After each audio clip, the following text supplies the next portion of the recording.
नमस्कार दर्शक बंधु, आपण मैंने जानते कि कहीं आम भगवान कृष्ण को मुरलीधर बोली कही आसतु आजिका भिडियो से सब जानिबा।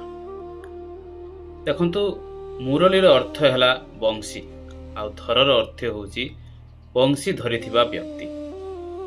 पुराण अनुसार जेतेबेले कहा जाए जे जेतेबेले श्रीकृष्ण बंशी बजाउथिले तांकर बंशीर स्वर एते मधुर थिला जे गोपी माने गाई माने एपरिकी गछपत्र माने मध्य तांको बंशीर स्वर रे मोहित हो जाउथिले। कहा जाए जे कृष्णंकर बंशीर संगीत मनुष्यर हृदय को शांति और प्रेम रे भरी देइथाय। सेतिपाई भगवान कृष्ण को मुरलीधर अर्थात बंशी बजाउथिबा भगवान बोली आमे मानिथाउ।